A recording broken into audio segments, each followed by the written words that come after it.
Bonjour, je m'appelle Casey Langford. Vendredi soir, à 20h, j'ai poussé la porte du Summit Grill, un restaurant de viande haut de gamme en plein cœur de Denver. L'odeur de grillade et de vin embaumait l'air chaud.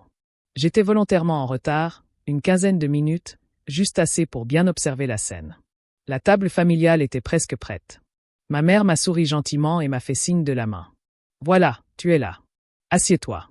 C'est l'anniversaire de ton père aujourd'hui, alors tu devras régler l'addition, d'accord?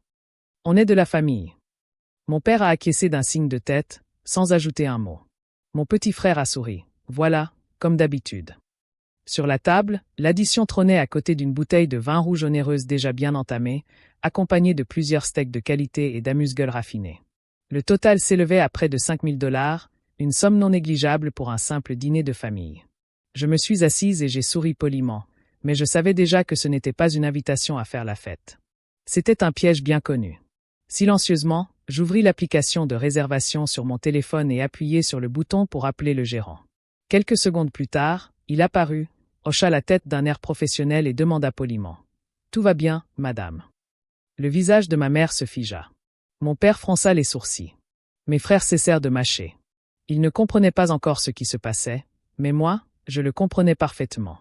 Si vous regardez cette vidéo, laissez un commentaire pour me dire d'où vous la regardez et quelle heure il est chez vous. J'aimerais vraiment savoir qui est ici avec moi, dans cette communauté, en ce moment. Je quittai le parking et me fondis dans les rues tranquilles de Denver. Les lumières de la ville défilaient floues derrière le pare-brise tandis que la température chutait. L'air froid de la nuit s'infiltrait par les aérations, mais je le sentais à peine. Mon esprit était déjà ailleurs, dans la banlieue où j'ai grandi, dans cette grande maison à la périphérie de la ville qui m'a toujours paru un peu trop lisse, un peu trop artificielle. Aussi loin que je me souvienne, j'ai toujours été celle qui ne correspondait pas vraiment à l'image que ma famille voulait projeter. Mon petit frère Logan était le chouchou des sportifs extravertis, toujours prêt à sourire pour la photo. Ma mère, Cathy, et mon père, John, avaient bâti leur vie autour des apparences. Belles voitures, séjours annuels au ski à Aspen et dîners dans des restaurants comme le Summit Grill pour célébrer des événements qui, d'une manière ou d'une autre, nécessitaient toujours une foule. J'étais plus discrète, moins flamboyante. J'aimais faire de la randonnée seule le week-end, tester du matériel sur les sentiers autour du site d'escalade et lire sur le commerce et le design tard le soir. Ils trouvaient ça ennuyeux et peu fiable. Quand je leur ai dit que je travaillais dans un magasin de sport local qui vendait des chaussons et des vestes d'escalade, ils l'ont accepté sans hésiter. Cela collait à leur vision des choses. Casey, la fille aînée, fiable mais sans prétention, toujours prête à donner un coup de main. Ils ignoraient que des années auparavant, juste après mes études, j'avais cofondé une marque qui avait vu le jour dans mon appartement avec quelques prototypes et un petit prêt. Je suis restée l'associée silencieuse, gérant le développement produit, la chaîne d'approvisionnement et les relations avec les investisseurs, tandis que mes cofondateurs s'occupaient de l'image publique. L'entreprise a connu une croissance fulgurante. Nous avons fait la une des magazines spécialisés, remporté des prix pour nos matériaux durables et ouvert des boutiques phares dans tout l'Ouest. Le chiffre d'affaires a explosé, atteignant des centaines de millions. Mais je n'en ai jamais profité. Je continuais à porter les mêmes vestes simples, à conduire le même SUV pratique et à les laisser croire que j'étais toujours la simple vendeuse. C'était plus facile, plus sûr. En grandissant, l'affection était rare chez nous. Les compliments étaient réservés aux réussites qui faisaient bonne figure sur les réseaux sociaux ou qui impressionnaient les voisins. J'ai vite compris que l'argent pouvait combler le fossé. Si j'aidais, si je réparais discrètement les problèmes, peut-être qu'ils me considéreraient comme indispensable. Peut-être que cela suffirait à me donner le sentiment d'appartenir à une famille. Ma première véritable aide est arrivée il y a environ 8 ans, lorsque mes parents ont eu du mal à rembourser leur prêt immobilier pour leur maison de banlieue. Les taux d'intérêt avaient explosé, le travail à temps partiel de John dans l'immobilier avait ralenti, et les habitudes de consommation de Cathy n'avaient pas changé. Ils en ont parlé comme ça, un peu par hasard, lors du dîner du dimanche, presque pour plaisanter, jusqu'à ce que je propose de prendre en charge la différence chaque mois. Ils ont accepté avec reconnaissance, et pendant un temps, le calme est revenu. Maman a commencé à appeler plus souvent. John m'a félicité en me disant que je me lançais enfin.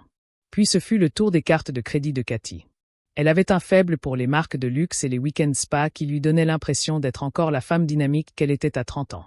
Le solde a grimpé en flèche jusqu'à ce que les huissiers commencent à l'appeler. Un soir, elle est arrivée chez moi en larmes. Ses comptes étaient froissés dans ses mains. J'ai tout mis en commun pour obtenir un prêt à taux réduit à mon nom et je l'ai remboursé petit à petit. Elle m'a serré fort dans ses bras ce soir-là et m'a promis que ce serait la dernière fois. Ce ne fut pas le cas, mais j'ai continué à payer malgré tout. Le tour de Logan est venu plus tard. Il voulait se créer une présence en ligne en tant que passionné de plein air, en publiant des photos de voyages coûteux, en testant du matériel haut de gamme et en se constituant une communauté qui lui ouvrirait des portes vers des partenariats. Le problème, c'est qu'il n'avait pas les moyens de maintenir ce train de vie. Appareil photo, drone, ski sur mesure, expédition guidée, tout cela a vite coûté cher. Il m'a demandé un petit coup de pouce pour démarrer. J'ai mis en place des virements mensuels pour assurer un flux constant de contenu et une image soignée.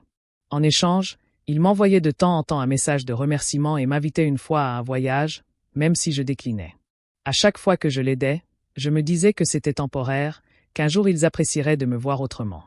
Mais les demandes n'ont jamais cessé, et la bienveillance n'a jamais duré. L'argent est devenu une obligation, comme un abonnement auquel ils estimaient avoir droit, alors que nous étions coincés à un feu rouge, ensanglantés, à regarder les premiers flocons de neige tomber sous les réverbères. Quelque chose a changé en moi. Ce dîner n'avait rien à voir avec l'anniversaire de papa. C'était une fois de plus une hypothèse tacite. Je paierais l'addition sans poser de questions, comme toujours. Pour la première fois, je n'ai pas ressenti cette envie familière de régler le problème immédiatement. Aucune envie de faire le virement avant de me coucher. Aucune culpabilité au creux de l'estomac. À la place, une lucidité froide s'est installée. J'avais passé des années à me rapprocher d'une famille qui ne m'avait jamais vraiment laissé entrer dans sa vie. Et ce soir, pour une fois, je n'allais pas payer le prix qu'ils demandaient. Arrivé à mon immeuble en centre-ville, je me suis garé et suis resté assise en silence un instant. Je n'allais pas payer cette facture. Pas ce soir. Pas demain. Cette fois, j'allais examiner chaque virement, chaque prêt, chaque avance, et décider, vraiment décider de la suite. Samedi matin, mon téléphone s'est mis à vibrer sans cesse sur le plan de travail de la cuisine. Je venais de me verser ma première tasse de café noir et fort quand l'écran s'est illuminé sans arrêt. Déjà 17 appels manqués, et il n'était même pas 21 heures. J'ai posé ma tasse et j'ai fait défiler les notifications sans répondre. Les messages vocaux commençaient avec Cathy. Sa voix s'est brisée dès le début. Ce tremblement familier qu'elle utilisait pour me faire sentir responsable. Kazé, comment as-tu pu nous faire ça? Le gérant nous a tous regardés comme si nous étions des criminels. Tout le monde nous observait. J'étais humilié. Vous devez virer l'argent immédiatement et régler ce problème avant que ça n'empire. Elle marqua une pause, le souffle court, puis reprit son discours en se levant. Ce n'est pas qu'une simple facture. C'est une question de famille, de respect. Après tout ce que nous avons fait pour vous, j'ai laissé faire. Elle continua pendant près de 3 minutes, alternant larmes et accusations, se présentant comme la victime d'une fille ingrate. À la fin, elle supplia. « S'il te plaît, chérie, arrange ça. Je n'arrive pas à dormir, je n'arrête pas de penser à l'humiliation que nous avons subie. » John prit la parole ensuite. Son message fut plus bref, sur le ton sec qu'il réservait aux affaires qui tournent mal. Trouvez-vous ce comportement acceptable? Faire honte à vos parents en public.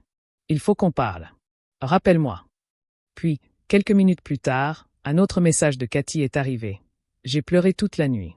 Ton père est furieux. Logan est contrarié aussi. On ne t'a pas élevé pour que tu te comportes comme ça.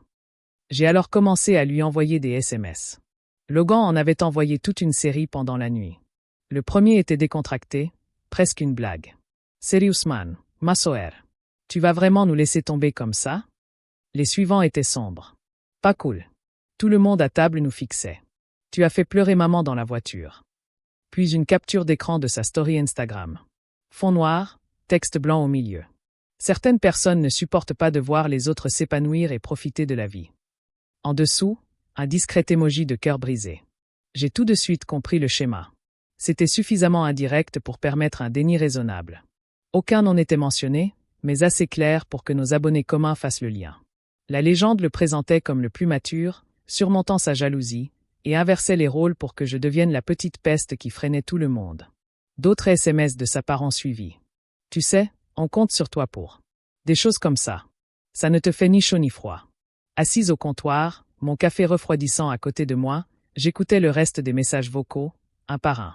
Cathy en laissa 2 autres, chacun plus doux que le précédent, oscillant entre colère et déception blessée. Je croyais qu'on était plus proches que ça. Je ne comprends pas pourquoi tu voudrais nous faire du mal.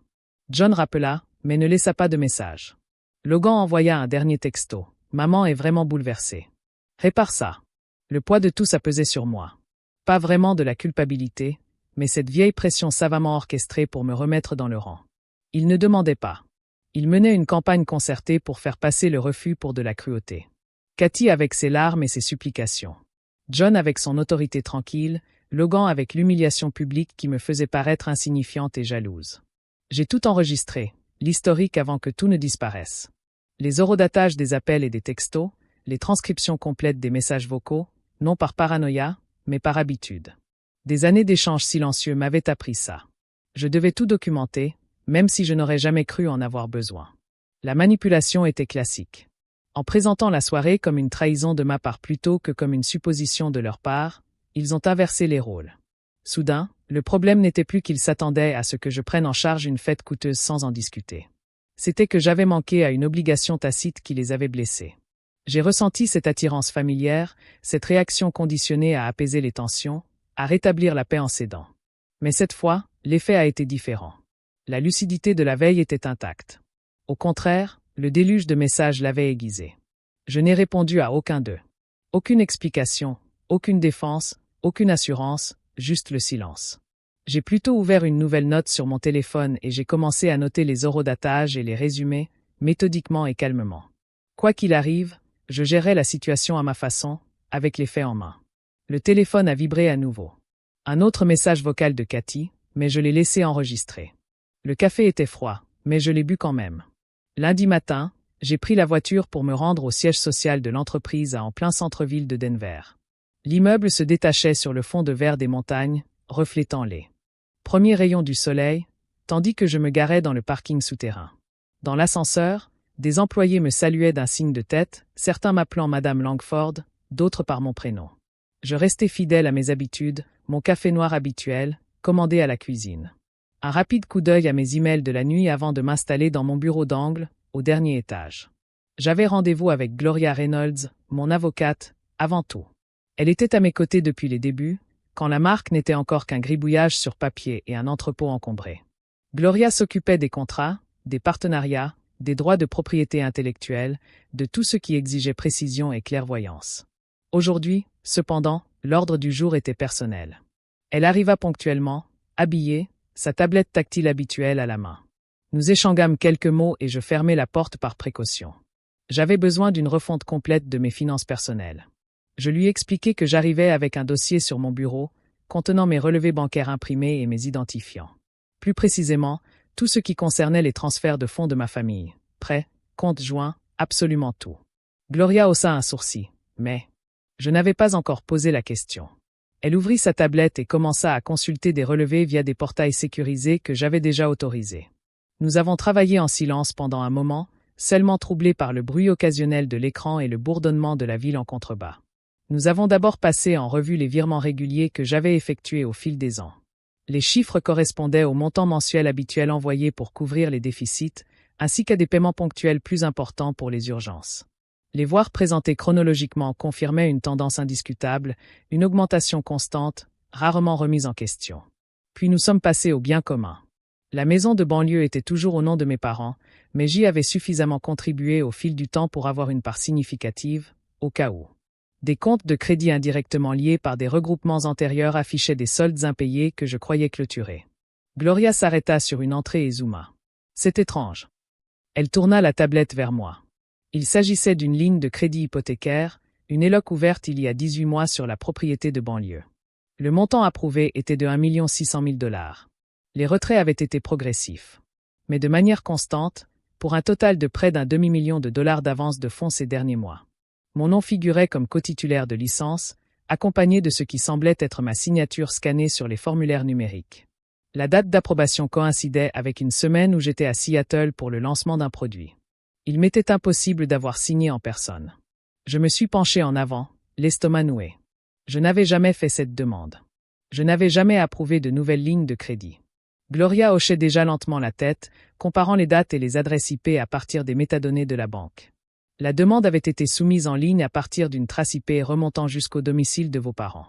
La signature correspondait aux exemples enregistrés, mais la qualité du scan était élevée, suffisante pour passer la vérification initiale, même si un expert en criminalistique numérique aurait repéré des incohérences.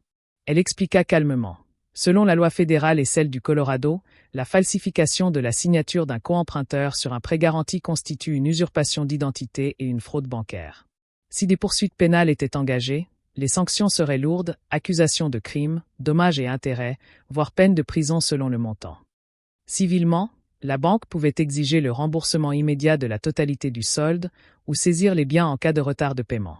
Mais des solutions existaient. Nous pouvions d'abord signaler discrètement la situation à l'établissement prêteur, bloquer les retraits et négocier en position de force, ou utiliser ces éléments comme levier dans un bilan plus complet des obligations familiales sans alerter immédiatement les autorités. Je lui ai demandé de rassembler tous les documents et l'historique des retraits. Nous avons établi le calendrier des retraits importants, coïncidant avec des achats récents dont j'avais eu connaissance indirectement. Du nouveau matériel pour les rénovations de Logan, dont Cathy avait parlé en passant. Gloria a clairement exposé les risques. Les affronter de front risquait de provoquer des réactions défensives. Passer par la banque pouvait déclencher des procédures de recouvrement automatique qui affecteraient tout le monde. Ne rien faire me laissait sans défense. Si les paiements étaient bloqués, l'établissement prêteur s'en prendrait au co-emprunteur le plus solvable. Je me suis assise et j'ai réfléchi. La violation n'était pas seulement financière. C'était une violation de la seule limite que je croyais infranchissable. Toutes ces années d'aide bénévole, et pourtant, ils étaient allés plus loin sans me demander mon avis. En rassemblant tous mes arguments, j'ai enfin constitué un dossier complet, avec des chronologies des conséquences possibles pour chaque option. Je veux comprendre chaque conséquence avant de me décider. Gloria a pris des notes et m'a promis un dossier complet pour la fin de la semaine. Nous avons discuté des premières étapes. Un gel de mon crédit m'empêche de demander mes informations à nouveau. Alors qu'elle rangeait ses affaires, elle a marqué une pause. Ce n'est pas rare dans les familles aux finances inégales, mais cela change la donne. J'ai acquiescé. C'est vrai. Après son départ, j'ai contemplé les sommets enneigés au loin. La marque était née d'une conviction, l'équipement d'autonomie conçu pour ceux qui tracent leur propre chemin. J'avais bâti quelque chose d'indépendant, de durable. Et pourtant, me voilà, toujours prise au piège d'obligations que je n'avais pas choisi. Cette découverte n'a pas suscité de colère. Elle a fait naître en moi une détermination plus calme. Quel que soit le choix que je ferais. La décision suivante serait réfléchie, éclairée et définitive. Les jours suivants, la pression de mes parents s'intensifia par un flot continu de messages. Les messages vocaux de Cathy arrivaient par vagues, chacun plus poignant que le précédent. Elle commençait doucement, presque en chuchotant. « Je n'ai pas bien dormi depuis le week-end. » Je repense sans cesse à la gêne que nous avons tous ressentie. Puis les messages suppliants se sont multipliés. « S'il te plaît, donne-nous juste l'argent pour la facture. Ce n'est pas grand-chose pour toi, et ça nous ferait tellement plaisir. Ne laisse pas une broutille comme ça détruire la famille. » Un soir, elle a appelé 3 fois de suite. Le dernier message était plus long, sa voix étranglée par les larmes. « Ton père et moi t'avons mieux élevé que ça. On vieillit, et on n'a pas besoin de ce stress. Pense à ce que tu nous fais. » John appelait moins souvent, mais il était plus direct. Il a appelé une fois en milieu de semaine, et quand j'ai laissé sonner, il a laissé un seul message vocal. Son ton était sévère, le même qu'il employait quand il réprimandait Logan à l'adolescence. « Tu es adulte maintenant. Tu as des responsabilités envers tes parents. Ce silence n'aide personne. Appelle-moi. » Ces SMS ont suivi, courts et découragés. Il faut qu'on trouve une solution. Si tu nous ignores, ça ne s'arrangera pas. Logan est resté la plupart du temps silencieux, ce qui ce n'était pas son genre. Il n'a envoyé qu'une poignée de messages, courts et empreints de ressentiment. Tu fais vraiment traîner les choses. Une autre maman le vit mal. Rien de compliqué, juste de quoi me rappeler qu'il faisait toujours partie du groupe. J'ai tout lu, mais je n'ai répondu à aucun. Ce déferlement semblait orchestré à sa manière. Cathy jouait sur ma corde sensible, John affirmait son autorité, Logan ajoutait des accusations subtiles. Le but était de m'épuiser pour que je puisse avoir l'impression d'être sur le chemin de la paix. Au bureau, j'ai rencontré Gloria à plusieurs reprises. Nous avons soigneusement peaufiné les détails. Elle a préparé un avis de règlement de dette complet, compilant les anciens prêts que j'avais consolidés et les contributions continues totalisant environ 3 millions de dollars en principal au fil des ans. Le document prévoyait un délai de remboursement raisonnable de 90 jours avec des conditions claires en cas de non-paiement. Gloria a passé en revue le texte avec moi, ligne par ligne. C'était formel, sans émotion, exactement ce qu'il fallait. Aucune accusation au-delà des faits. Aucune place pour le malentendu. Nous avons joint les pièces justificatives, les documents bancaires relevés, historiques des transferts, tout était traçable et vérifiable. J'ai posé des questions sur l'exécution du jugement. Que se passerait-il si les délais étaient dépassés? Comment se déroulerait le recouvrement? Elle a calmement exposé différents scénarios concernant l'impact potentiel du jugement sur les biens communs. Ce n'était pas agressif, mais protecteur. Jeudi, l'avis était prêt à être envoyé, mais j'ai attendu.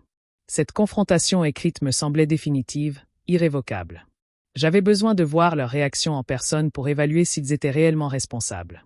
Ce soir-là, seul dans mon appartement, j'ai envoyé un message à la conversation de groupe familial qui était restée silencieuse de mon côté. J'avais beaucoup réfléchi à ce qui s'était passé. J'aimerais que nous en parlions de vive voix. Mettre les choses au clair. Dîner vendredi prochain au Summit Grill. Je m'occupe du repas. Je l'ai relu plusieurs fois avant de l'envoyer. Il était neutre, suffisamment engageant pour les attirer sans révéler mes intentions. Cathy a répondu presque immédiatement. « Ça me va, chérie. »« Tu nous manques », a ajouté John. À l'heure. Logan a envoyé un emoji pouce levé. Ils ont rapidement accepté le soulagement qui transparaissait même dans le message. J'ai mis le jet raccroché et contemplé les lumières de la ville par la fenêtre. L'invitation n'était pas une réconciliation, mais une clarification, un cadre maîtrisé où tout serait clairement exposé. Je n'étais plus en colère. Mes émotions s'étaient apaisées, laissant place à une résolution plus stable. Quoi qu'ils aient espéré de la soirée, ce ne fut pas le cas. Le vendredi soir suivant, les lumières chaleureuses du Summit Grill inondèrent à nouveau la table familiale. Ils arrivèrent à l'heure, vêtus comme pour une fête. Cathy m'aperçut la première et se précipita vers moi, les bras ouverts, me serrant fort dans ses bras comme si rien n'avait jamais altéré la douceur qui nous unissait. « Tu nous as tellement manqué » murmura-t-elle, les yeux déjà pétillants. Jeune fille de même, me donnant une tape amicale sur l'épaule, l'air détendu. Quel plaisir de se retrouver ici. Logan s'est glissé sur la chaise en face de moi et m'a esquissé un sourire. Oui, oublions tout ça. Le serveur nous a accueillis chaleureusement et nous a apporté les menus. La conversation a commencé sur une note légère, les dernières photos de randonnée de Logan, le nouveau club de lecture de Cathy. Ils ont commandé des entrecôtes frites saignantes, une bouteille de cabernet, des frites à la truffe et des asperges grillées. Aucune hésitation, aucun regard en coin sur les prix. Il était sous-entendu que j'étais l'hôte, donc tout serait pris en charge, comme d'habitude. J'ai participé poliment, posant des questions et acquiesçant au bon moment. Intérieurement, mon pouls était régulier. Gloria était assise à une table voisine, hors de vue mais à portée de main, consultant ses notes sur sa tablette. Les entrées sont arrivées, des huîtres sur la table, une salade pour moi. Cathy m'a pris la main. Ça me touche beaucoup que tu aies pris contact avec moi. En famille, il faut qu'on discute. John a levé son verre tandis que le vin commençait à purifier l'atmosphère. Nous avons trinqué. Logan a bu une longue gorgée, puis a commencé à me raconter. Il parla d'un sentier de randonnée qu'il avait récemment photographié. Il s'exclama pour montrer les photos. Les plats principaux arrivèrent fumants. Ils mangèrent avec enthousiasme, complimentant les mets qui remplissaient leurs verres. À mi-chemin, Cathy se pencha de nouveau vers moi. Peu importe ce qui s'est passé la dernière fois, passons à autre chose. Inutile de s'attarder. Je souris d'un air neutre. C'est pour ça qu'on est là. Les cartes des desserts apparurent. Logan suggéra le gâteau au chocolat fondant à partager. Cathy commanda un café. La soirée semblait presque normale. Une agréable atmosphère de surface, teintée d'une certaine attente. Lorsque le serveur présenta enfin l'addition dans un porte-documents en cuir, je ne la pris pas immédiatement. Au lieu de cela, j'échanguai un signe de tête discret avec le regard du directeur. C'était prévu quelques jours auparavant. Il s'approcha aussitôt. Madame Langford, comme vous me l'avez conseillé, m'a demandé de m'absenter un instant. Gloria se leva de table et croisa le porte-documents qu'elle tenait à la main. Elle prit la chaise vide à côté de moi sans qu'on la présente. Le sourire de Cathy s'estompa. John posa sa fourchette. Logan leva les yeux en pleine mastication. Je fis glisser l'épaisse enveloppe sur la table vers « C'est pour vous ». John prit le document le premier et l'ouvrit avec précaution. À l'intérieur se trouvait la notification officielle, imprimée soigneusement sur du papier épais, détaillant chaque contribution que j'avais apportée au fil des ans. Aide au prêt hypothécaire, consolidation de crédit, virement direct. Le capital total s'élevait à 3 millions de dollars. La clause d'accélération exigeait un remboursement intégral sous 90 jours, avec intérêt calculé au taux standard. Des justificatifs étaient joints, relevé bancaire, confirmation de virement et, surtout, la documentation relative à la marge de crédit hypothécaire non autorisée, avec comparaison des signatures et métadonnées d'origine. Gloria parla d'une voix calme. Les chiffres sont prudents. Ils ne reflètent que les montants documentés, hors pénalités et frais. Je croisai leurs regards un à un. Tout ce que j'ai fait a été volontaire, du moins de mon côté. Mais certaines actions ont franchi des limites qu'on ne peut ignorer. Cet avis officialise la dette. Si le solde n'est pas réglé dans les délais impartis, des poursuites judiciaires seront engagées. Les agences de recouvrement privilégient le signalement lorsque la loi l'exige. Katy se décomposa. Elle s'agrippa au bord de la table et les larmes se mirent à couler. Casey, c'est impossible. Sois sérieux. Nous sommes ta famille. John parcourut à nouveau les pages à voix basse. Il y a forcément une erreur. Logan recula légèrement.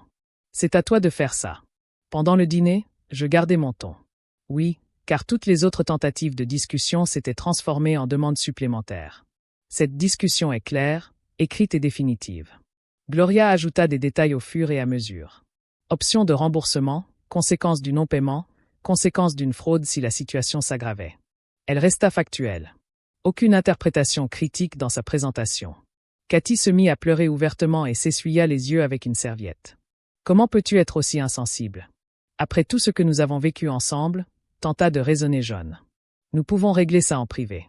Pas besoin d'avocat ni de paperasse. Le choc de Logan se transforma en colère.